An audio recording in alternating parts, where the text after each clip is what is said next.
In an exciting new venture, popular Filipino boy band SB19 has posted their latest podcast titled Time First. The show, which was posted on April 16th, features all 5 members Ken, Pablo, Stel, Justin, and Josh coming together to discuss their thoughts and feelings about the pressures of time, their personal journeys, and their hopes for the future. Kaya feeling ko hindi naman tayo maghihiwalay.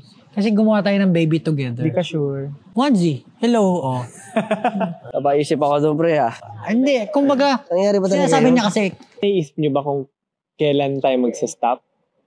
sabi ko nga hindi tayo pwede mag-stop May kasi baby may nga baby eh. nga tayo. Pero dadating yung panahon na every 2 years na lang tayo magkikita. Alam mo, lagi ko na iisip yan. Lagi ko na iisip yan. Pero imposible. Kasi may kumpanya Kasi may company nga.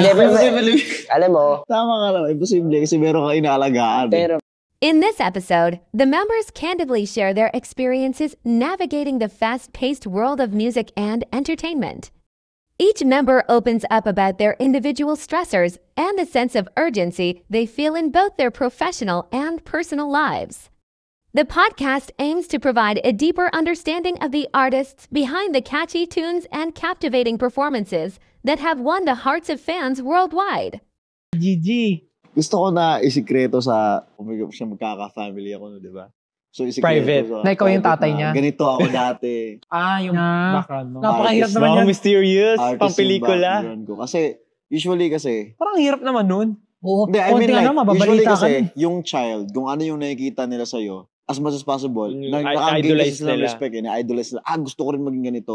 And it gives pressure to the kid also. Ay, bakit di ako naging ganito eh? Ganito yung papa ko. Dapat ganito rin ako. So, siyempre, kumbaga, gusto ko sila na magkaroon ng sarili ng path. Kumbaga, meron silang sariling desisyon. And ayoko manghimaso kasi, Pero depende Gusto ko- naman sa'yo gusto yun, matuto kung siya paano mo sa'yo. siya papalakihin. gotta teach him young, bro.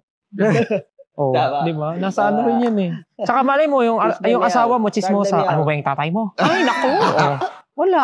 Tapos, ang plano mo.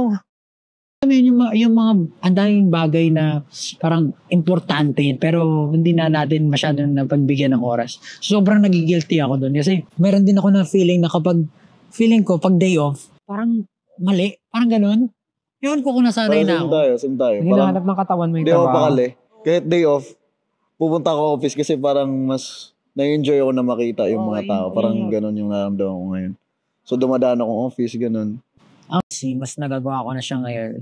at least you get time to unwind or relax naman konti. Kasi syempre si Pao din yung madalas nag-handle ng editing sa music natin. Siya pagre-record sa atin. So, ano ko nga yun eh. Sabi ko, grabe, no? Kinakain ni Pao. In a way, nakakaano rin yun eh. Inspire. Pagka nagagawa mo yung mga... Yes. Hindi, seryoso yun. Kumbaga, mataas ang respeto ko sa'yo when it comes to... Ka sa lahat eh. Pero pag yun nga, gaya ng sinabi ni Josh na pag natuto ka mag-let go, you learn to trust other people na okay, they can do it themselves and I believe these guys, ganun. So, yeah. Ngayon nga sa mga staff natin, nakikita ko like, they're really working hard and for example, matatanong ko, ay, kumusta yung shirt? Gusto ko rin, gusto ko ma-check. Kumusta yung shirt? Pa-check nila sa akin.